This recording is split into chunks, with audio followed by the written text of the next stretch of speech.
அகிலமெங்கும் உள்ள தமிழ் நேயர்கள் அனைவருக்கும் பரம்பரை ஜோதிடர் உங்கள் மனோ பாலாஜியின் அன்பான வணக்கம்.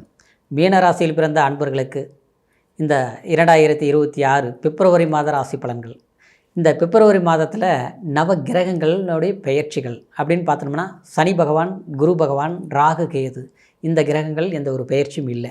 ஆனால் மாதக்கோள்களான புதன், சுக்கிரன், சூரியன், செவ்வாய் இந்த பெயர்ச்சிகளால் உங்களுடைய ராசிக்கு எப்பேற்பட்ட ஒரு அற்புதமான சுவாரஸ்யமான சிறப்பம்சங்கள் ஏற்பட போகுது அப்படிங்கிறத பற்றி இந்த பதிவில் இப்போ நம்ம பார்க்க போகிறோமுங்க. ஃபஸ்ட் டைமாக நீங்கள் பார்க்குறதா இருந்தீங்கன்னா சப்ஸ்கிரைப் பண்ணி பெல் பட்டன் அழுத்தி ஆல் ஆப்ஷன் கொடுங்க. சரிங்களா? மீன ராசி அருமையான ராசி. குரு பகவான் ஆதிக்கத்தில் பிறந்தவங்க இல்லையா? எப்போவுமே உங்களுடைய உள்ளம், உங்களுடைய சிந்தனை, செயல்பாடு சமுதாயத்தை நோக்கி இருக்கும். சரிங்களா? குடும்பம் நல்லா இருக்கணும், மதிக்கிற மாதிரி இருக்கணும். ஆனால் சமுதாயத்துக்கு நாம் ஒரு உதாரணமாக இருக்கணும்னு நினச்சி வாழக்கூடியவங்க தான் இந்த மீனராசிக்காரர். கண்டிப்பாக இந்த மீனராசிக்காரர் ஆணாக இருந்தாலும் சரி, பெண்ணாக இருந்தாலும் சரிங்க, ரொம்ப நல்லவங்களாக இருப்பீங்க, ரொம்ப குழந்தைத்தனமாக நடந்துக்குவீங்க, சாமி மேலே ரொம்ப பயபக்தி வச்சுருப்பீங்க. சிலர் கோயிலாக போவீங்க, சிலர் கோயிலுக்கு போகலனா கூட அதாவது மனசுலேயே கடவுளை நினச்சி வணங்கி எந்த வேலையும் செய்யக்கூடிய ஒரு நல்ல உள்ளம் கொண்டவங்க தான் இந்த மீனராசிக்காரர். சரிங்களா? ஆனால் நான் நல்லவங்க தாங்க, ஆனால் நான் ஏன் இவ்வளோ கஷ்டப்படுறேன் அப்படிங்கிறத நீங்கள் கேட்க வர்றீங்க. எனக்கு புரியுது. காரணம் என்னென்னா, இந்த ஒரு 3 வருஷத்தில் என்ன மாதிரி கஷ்டப்பட்டவங்க யாருமே கிடையாதுங்க. ரொம்ப கஷ்டப்பட்டுட்டுங்க அப்படின்னு சொல்லுவீங்க. ஏன்னா உங்களுக்கு ஜென்மத்தில் இப்போ சனி இருக்குது. சரிங்களா? போகணும்னா போக முடியல, ஒரு வேலையை செய்யணும்னா செய்ய முடியல, அப்படியே செஞ்சாலும் அதில் பிரயோஜனம் இல்லை. இப்படி தான் போயிட்டுருக்குது. சரிங்களா? ரொம்ப புத்திசாலி, ரொம்ப அறிவாளி, எந்த வேலையும் கச்சிதமாக செஞ்சு முடிப்பீங்க. அதிலெல்லாம் உங்களை குறையே சொல்ல முடியாது. சரிங்களா? இன்றைக்கி அண்ணன் தம்பிக்கு பார்த்து செஞ்சுருப்பீங்க, அக்கா தங்கச்சிக்கு பார்த்து செஞ்சுருப்பீங்க. இது எல்லோரும் பார்க்குறவங்க தாங்க. ஆனால் 3வது மனுஷனாக இருந்தால் கூட யோசிக்காமல் நல்லதை செய்யக்கூடிய நல்ல ராசி இந்த மீன ராசி. சரிங்களா? ஆனால் அப்பேற்பட்ட நமக்கு இன்றைக்கி உடம்பு அடித்து போட்ட மாதிரி இருக்குது. கை கால் தெம்பு இல்லை. மாதிரி உற்சாகமாக என்னால் வேலை செய்ய முடியல. இருக்கிற வேலையிலையும் சிக்கலாகி போச்சு. 7ஆம் இடத்துல அந்த சனி கரெக்டாக ஜென்மத்திலேருந்து பார்த்துருச்சு.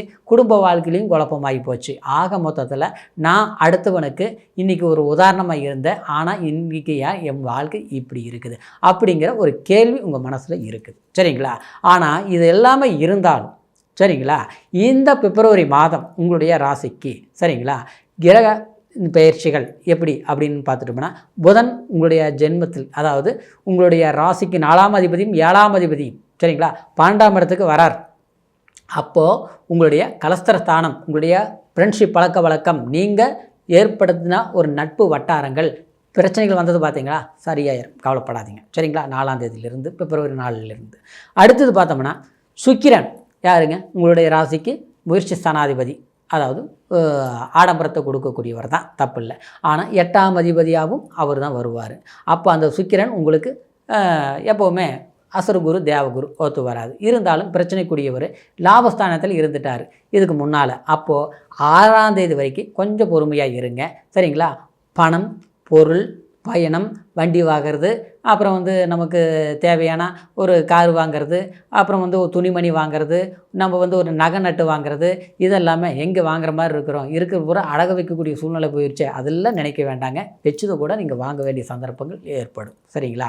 அடுத்தது இன்னொரு விதத்தில் பார்த்தோம்னா சூரிய பகவான் உங்களுடைய ராசிக்கு 6ஆம் அதிபதியாக வரக்கூடியவர். ஏன்னா நீங்கள் கடுமையான முயற்சி எடுக்கிறதுக்கு, உழைக்கிறதுக்கு, அரசாங்க சம்மந்தப்பட்ட ஒரு விஷயங்கள் அப்படியே டக்குன்னு போய் ஒரு வேலையை சோழியை முடிச்சிடுவீங்க. அந்த மாதிரி திறமையானவங்க இருக்கிறதுக்கு அந்த 6ஆம் அதிபதியாக வரக்கூடிய சூரிய பகவான் தான். அந்த சூரியன் பார்த்தோம்னா உங்களுக்கு அதாவது இந்த மாதம் அதாவது 13ஆம் தேதி 12ஆம் இடத்துக்கு வரார்.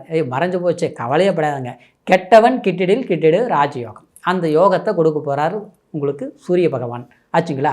அதாவது இந்த கெட்டவன் கெடும்போது கிட்டிடும் அற்புதமான ராஜயோகம். அப்போது திடீர் அதிர்ஷ்டம், திடீர் யோகம், திடீர் முன்னேற்றம் கண்டிப்பாக ஏற்படுத்த தான் போகிறாரு சூரிய பகவான். அது 13ஆம் தேதியிலேருந்து ஏற்பட போகுது, மாற்றம் இல்லை. இன்னொரு விதத்தில் பார்த்தோம்னா உங்களுடைய ராசிக்கு 2ஆம் அதிபதியாகவும் பாக்யாதிபதியும் வரக்கூடிய செவ்வாய் பகவான் ஆச்சுங்களா, அவர் பார்த்தோம்னா இந்த மாதம் 23ஆம் தேதி தான் லாஸ்ட்டு தான். சரிங்களா? 12ஆம் இடத்துக்கு வருவார். 12ஆம் இடத்துக்கு வந்தாலும் பெரிய பாதிப்புகள் கொடுக்க மாட்டார். ஏன்னா அந்த குரு பார்வபலம் பார்த்துறதுனால, அதாவது சுப விரயங்கள் நீங்கள் ஏதாவது பண்ணணும், நன்மையான விஷயங்கள் ஏதாவது ஒன்று செய்கிறதுக்கு முயற்சி எடுங்க. வீடு கட்டுறது, வண்டி வாகனங்கள் வாங்கிறத விட சரிங்களா அசையாத சொத்துக்கள் வாங்கிறது சிறப்பாக இருக்கும். ஆனால் ஜென்மத்தில் இருக்கக்கூடிய சனி பகவானால் கண்டிப்பாக போக்குவரத்தில் கொஞ்சம் கவனம் எடுத்துக்கணும். கூட்டு தொழில்கள் செய்ய வேண்டாம். சனி பகவானை வழிபாடு பண்ணுங்க. திருநள்ளாறு போயிட்டு வாங்க. எப்போ போனாலும் பரவாயில்லை. இல்லையா பக்கத்தில் இருக்கிற சனீஸ்வரர் கோயிலுக்கு போங்க. சனிக்கிழமை நாளில் காகத்துக்கு கருப்பு எள்ளு கலந்து ஒரு பிடி சாப்பாடு காகத்துக்கு வைங்க. நல்லதை செய்யும். வீட்டில் நல்லெண்ணெய் தீபம் ஏற்றுங்க.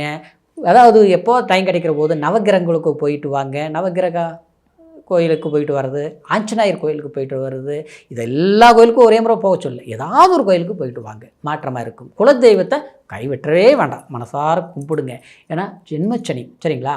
அதாவது நம்மளுடைய எனர்ஜி, நம்மளுடைய தெம்பு, நம்மளுடைய தைரியம், நம்மளுடைய துணிச்சல் எல்லாம் இருந்தாலும் ஏதோ ஒரு வழியில் குறைக்கும். ஆனால் நாம் குறையக்கூடாது. என்ன இருந்தாலும் போராடி ஜெயிச்சிடலாம் அப்படிங்கிறது. அதுலேயும் பார்த்தோம்னா ஏழரை சனி பயந்துக்கவே வேண்டாம். இதுலேயும் பார்த்தோம்னா உங்களுக்கு ஒரு 27-28 வயசுக்குள்ளேயா இருந்ததுன்னா அது முதல் சுற்று. அதுக்கு மேலே இருந்தால் 2ஆம் சுற்று பொங்கும் சனி. அது எல்லாமே இன்னொன்று பார்த்தோம்னா அது ஒரு 40-50 வயசு 55 வயசாக இருந்ததுன்னா உங்களுக்கு 3ஆம் சுற்று. இந்த சனியின் தாக்கம் பல விதத்தில் இருக்கும். ஏழரை சனிங்கிறது உங்களுடைய பிறப்பு ஜனன ஜாதகத்தில், அதாவது அது பலவீனமாக இருந்தால் மட்டும்தான் சனி அது பலவீனத்தை கொடுக்கும். அதே பலமாக இருந்ததுன்னா சிலர் பார்த்தோம்னா ஏழரை சனி வரும்போது பெரிய யோகத்தை கொடுக்கும். குரு பார்த்தா 4ஆம் இடத்துல வக்கரத்தில் தான் இருக்குது. அப்போது சுகத்தை கெடுத்தாலும் பார்க்கும் இடத்துக்கு யோகத்தை கொடுத்துருவார். அப்போ என்ன 8ஆம் இடம் திடீர் அதிர்ஷ்டம் கொடுத்துரும், சரிங்களா? அப்புறம் பார்த்தோம்னா கரெக்டாக 10ஆம் இடத்தை பார்க்குது, தொழிலை கொடுத்துரும். கவலையே பட வேண்டாம். ஏதோ பாதிக்கப்பட்டங்கிறத விட நம்ம பயந்து கஷ்டப்பட்டாலும், அதாவது அடுத்தவங்களுக்கு முன்னால் கஷ்டப்படாங்கிறது எல்லாம் படலாம், அது வேறு. ஆனால் கேவலப்படக்கூடாது, சரிங்களா? கெட்டவன் வாழலாம், ஆனால் வாழ்ந்தவங்க கெடக்கூடாது, சரிங்களா? நாம் சமூகத்துலேயும் சரி, அதாவது ஒரு நம்ம வீட்டுக்குள்ளேயும் சரி, ஒரு ராஜா மாதிரி தான் நீங்கள் இருப்பீங்க மீனராசிக்கார். ஆனால் இப்போ எல்லாமே கட்டி போட்ட மாதிரி இருக்கும். அதெல்லாம் அவுத்து விட்டாச்சுன்னு நினச்சிக்கோங்க. இந்த பிப்ரவரி மாதத்துலேருந்து வேகம் எடுப்பீங்க. அற்புதமாக ஜெயிச்சு வந்துடுவீங்க. நீங்கள் எந்த சூழ்நிலையிலையும் எந்த ஒரு மனநிலையிலையும் உங்களுடைய முயற்சி மட்டும் கைவிட வேண்டாங்க, சரிங்களா?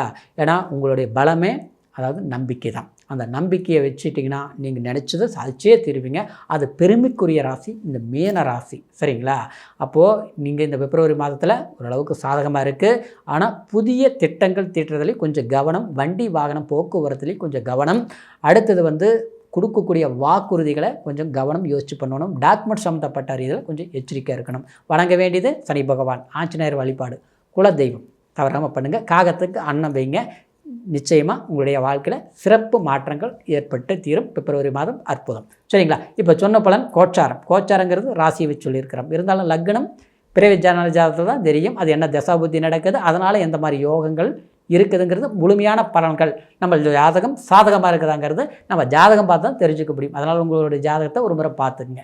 பார்க்காமல் இருந்து நம்மக்கிட்ட பார்க்கணும்னு நினச்சிங்கன்னா கீழே இருக்கிற நம்பருக்கு ஃபோன் பண்ணி உங்களுடைய date of birth, time, place மூணையும் தெரியப்படுத்தி உங்களுடைய முழுமையான பலன்களை கேட்டு தெரிஞ்சுக்கிட்டு இனி வரக்கூடிய காலத்தை சாதகமாக பயன்படுத்துங்க. சக்ஸஸ்ஃபுல்லாக ஒரு வளர்ச்சியான மனிதராக மீனராசி அன்பர்கள் வருவீங்க அப்படிங்கிற ஒரு வாழ்த்துக்களோட மீண்டும் அடுத்த பதிவில் சந்திக்கும் வரைக்கும் நன்றி, வணக்கம்.